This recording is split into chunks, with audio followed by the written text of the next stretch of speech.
The Montana winter bit hard that February morning in 1952. Jack Morrison pulled his worn collar tight against the wind as he surveyed his sprawling cattle ranch from horseback. At 43, he built this empire from nothing, 10,000 acres of prime grassland, hundreds of head of cattle, and a reputation as one of the wealthiest ranchers in 3 counties. But wealth hadn't brought him peace. His wife had died 5 years earlier, leaving him alone in that big ranch house with nothing but memories and regrets. He was checking the northern fence line, miles from the main house, when he saw it, a thin trail of smoke rising from the abandoned homesteader's cabin near Blackwater Creek. Nobody had lived there in 20 years. The structure was barely standing, more of a skeleton than a shelter. Jack urged his horse forward, curiosity overcoming his usual caution. As he approached, he heard something that made his blood run cold, a child's cough, weak and rattling, echoing from inside the dilapidated structure. He dismounted quickly, his boots crunching through the snow. The cabin door hung crooked on rusted hinges. Inside, the scene nearly broke him. A young Chinese woman, no more than 25, sat huddled in the corner with 2 small children pressed against her for warmth. Her eyes, dark and fierce despite her obvious exhaustion, met his with a mixture of fear and defiant hope. The children, a girl about 5 and a boy around 3, were wrapped in threadbare blankets, their faces pale and thin. "Please," she whispered in broken English, "don't send us away." The cabin offered almost no protection from the elements. Wind whistled through gaps in the walls. There was no food visible, just an empty can in the corner and a small pile of bark they'd apparently been burning for warmth. Jack stood frozen, his mind racing.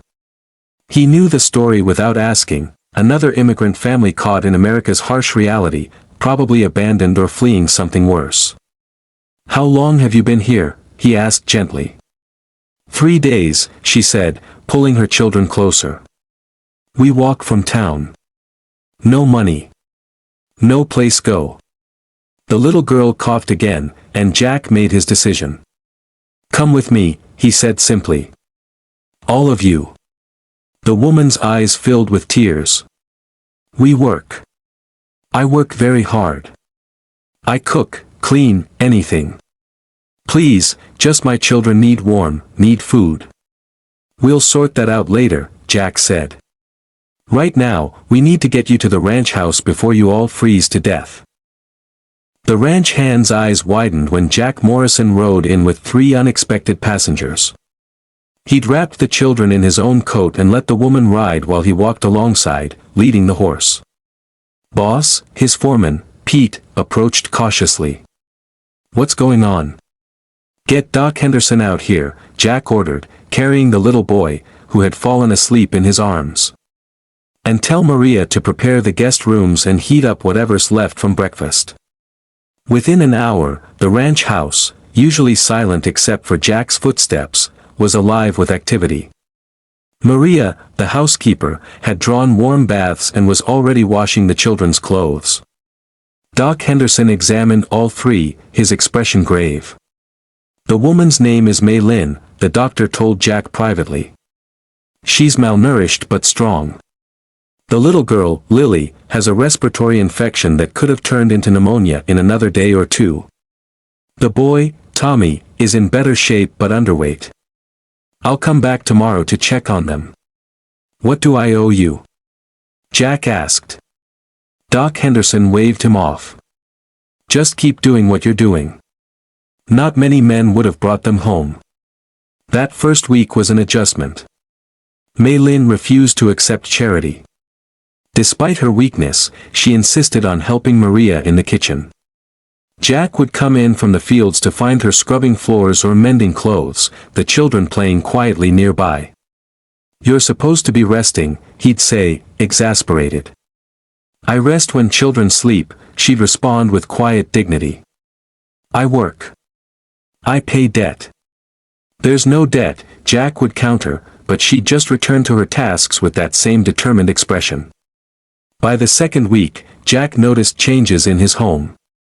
Fresh flowers appeared on the dining table. The children's laughter echoed through hallways that had been silent for years. Mei Lin's cooking, when Maria finally let her help, brought new flavors to the ranch meals that the cowboys devoured eagerly. One evening, Jack found Lily drawing at the kitchen table while Tommy played with wooden blocks Jack had carved for him. "Mr. Jack," Lily said in her careful English, "you draw with me?" He sat down, feeling awkward with the crayon in his calloused hands. "What should I draw?" "Horses," she decided. "You have pretty horses." As they drew together, Mei Lin watched from the doorway, something shifting in her expression. Later, as Jack was leaving, she stopped him. "Why you do this?" she asked. "We are nothing to you. We are Chinese. Many people in town, they look at us bad." Jack thought about his answer carefully.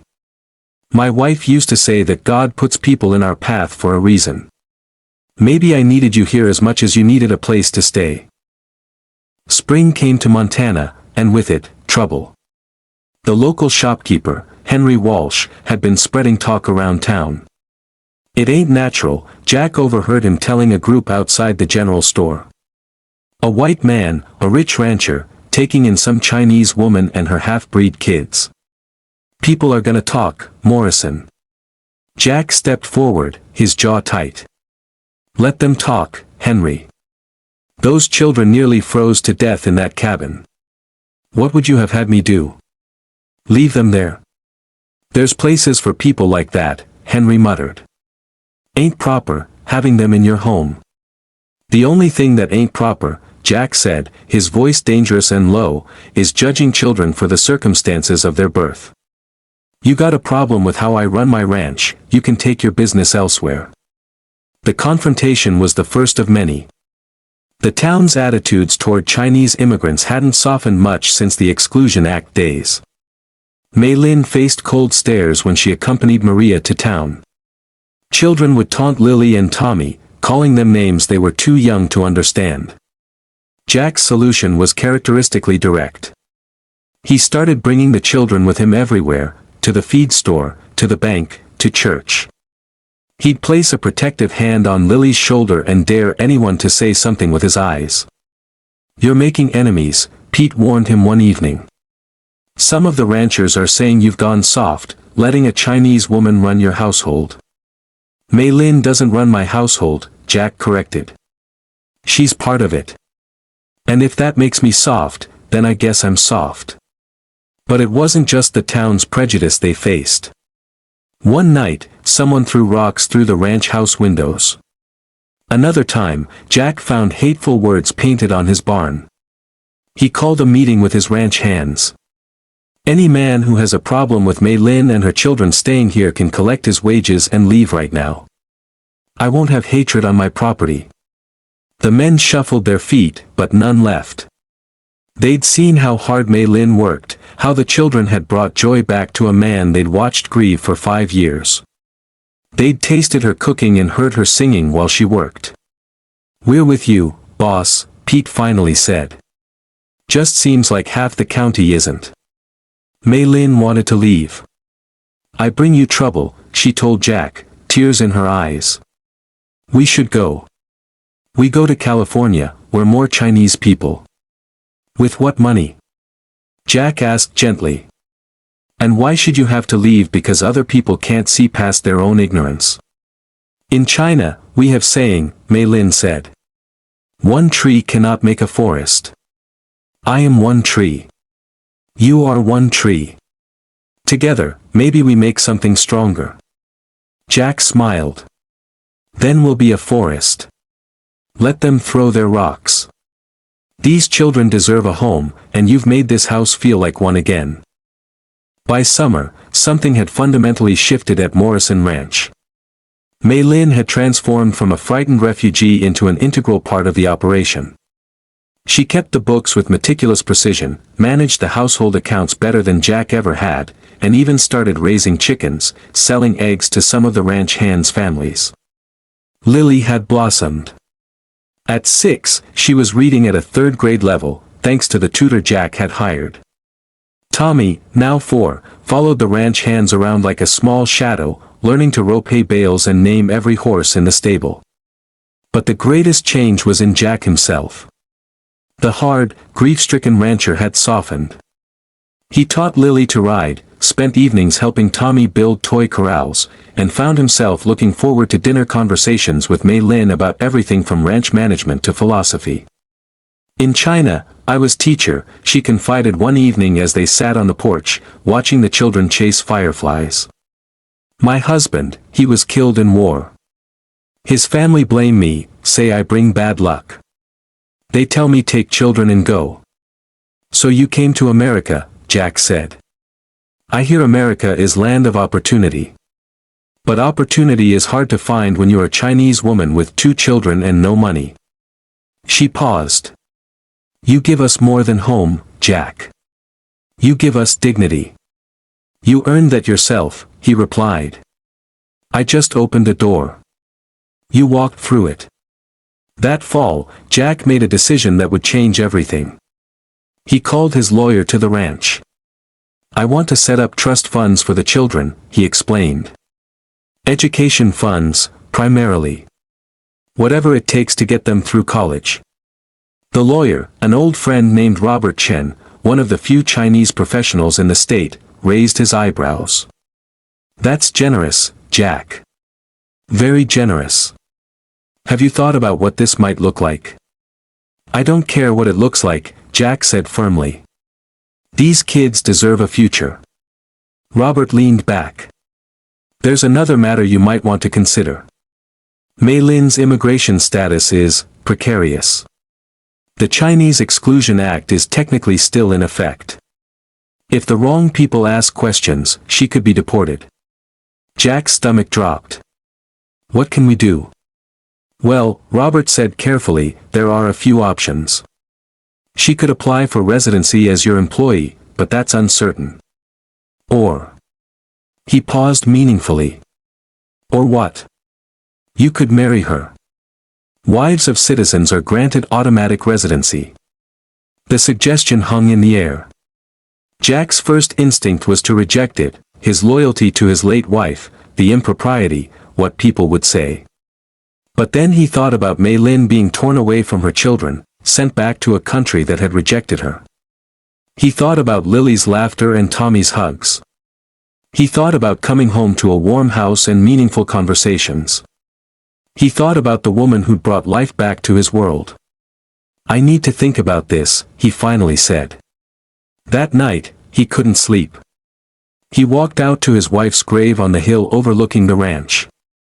Sarah, he whispered to the stars, I don't know what to do. I promised you I'd never love anyone else. But these people, they've become my family. And I can't lose them. The wind rustled through the grass, and Jack felt a peace settle over him. Sarah had always had the biggest heart of anyone he knew. She would have brought Mei Lin and the children home too. She would have told him that love takes many forms, and that opening your heart to people in need isn't betrayal, it's honor. When he proposed to Mei Lin the next evening, it was the most awkward conversation of his life. This would be a business arrangement, he stumbled through the explanation. To protect you and the children. We wouldn't have to. I mean, it would be in name only, if you wanted. Separate rooms. I just want you to be safe. Mei Lin listened with her characteristic composure.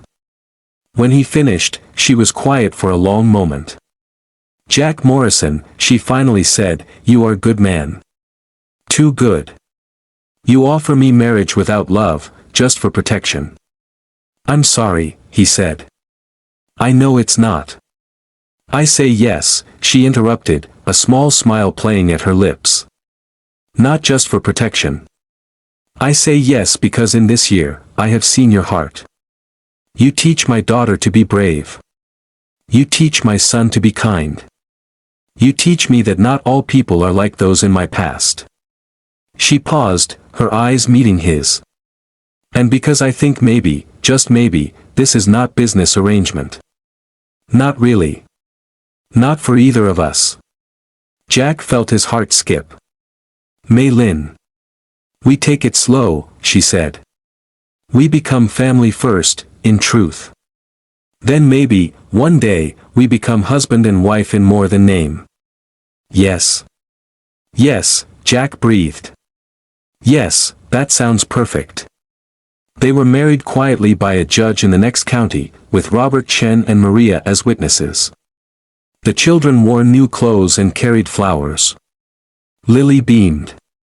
Tommy was mostly interested in the cake afterward. When they returned to the ranch, nothing changed outwardly. Mei Lin kept her room, Jack kept his. But there was a new ease between them, a partnership acknowledged and formalized. The town gossip reached a fever pitch, of course. But Jack found he didn't care anymore. His family was safe. That was all that mattered. 3 years later, on a spring evening much like the one when he'd first proposed, Mei Lin knocked on Jack's door.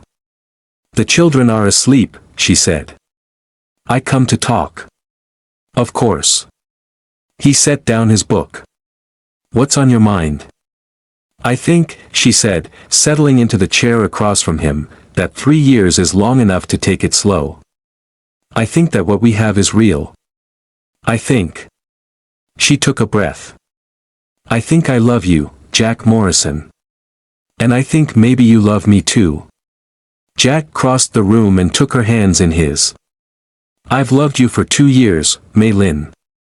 I was just waiting for you to be ready." Their first kiss was sweet and sure, the beginning of a new chapter. 15 years after Jack found that broken cabin, Morrison Ranch was thriving under the management of Jack and Mei Lin Morrison. They'd expanded the operation, added new stock, and built a reputation as one of the most successful ranches in Montana. But their greatest success wasn't measured in cattle or acreage. Lily Morrison graduated high school as valedictorian and earned a full scholarship to Stanford University, where she studied engineering. Tommy excelled in agriculture science and came back to help run the ranch, bringing new innovations and ideas. Jack and Mei Lin had 2 more children together, daughters who grew up knowing both their Chinese heritage and their Montana roots, who spoke Mandarin and English fluently, who understood that family isn't just about blood but about love and choice. The prejudice never fully disappeared. There were still people in town who whispered, who looked away, who disapproved. But they were outnumbered by those who'd come to respect the Morrison family, who bought eggs and vegetables from Mei Lin's expanding agricultural operation, who hired Lily to engineer their irrigation systems and asked Tommy for advice on sustainable ranching practices. On Jack's 70th birthday, the family gathered on the porch of the ranch house, now expanded and modernized but still the same home where it had all begun. Lily flew in from California with her husband and 2 children. Tommy and his wife brought their newborn son. The younger girls, now teenagers, decorated the house with banners. As the sun set over the Montana plains, painting the sky in shades of gold and pink, Mei Lin sat beside her husband, their hands intertwined. "What are you thinking?" she asked him. "I'm thinking about that winter day," Jack said. "When I found you in that cabin. I thought I was rescuing you." "You were," Mei Lin said. "No," Jack shook his head. "You rescued me. You brought life back to this place. You gave me a family, a purpose. You showed me that love isn't a finite resource, it multiplies when you open your heart." Lily, overhearing, came to sit at their feet like she used to as a child. "Tell me the story again, Papa. About the day you found us." "Again?" Jack laughed. "You must have heard it 100 times. Tell your grandchildren." Lily gestured to the little ones playing in the yard. "They should know where we came from." So Jack told the story once more, about a broken cabin, a desperate woman, 2 scared children, and a decision that had seemed simple in the moment but had changed the course of countless lives. When he finished, his youngest grandson, just 5 years old, looked up with wide eyes. "You're a hero, Grandpa Jack." Jack shook his head. "No, son. I just did what any decent person should do. The real heroes were your grandmother, who fought to protect her children against impossible odds, and your mother, who turned hardship into strength." Mei Lin squeezed his hand. "We are all heroes of our own stories," she said. We just need someone to believe in us long enough for us to believe in ourselves. As darkness fell and the family moved inside for cake and celebration, Jack looked back at the lights of his home, filled with laughter, love, and life. He thought about that cold February morning so many years ago, about the choice he'd made to look inside a broken cabin instead of riding past. The rancher had discovered more than a poor woman and her children that day. He'd discovered that the greatest wealth isn't measured in land or cattle, but in the family you build, the love you share, and the courage to stand against prejudice in favor of compassion. Morrison Ranch would pass to Tommy and his children, and through them to future generations. But more than land and livestock, they would inherit a legacy of kindness, of standing up for what's right, of believing that love transcends race, background, and circumstance. And it all started with one man's decision to offer help to strangers in need, and one woman's courage to accept it with dignity and grace.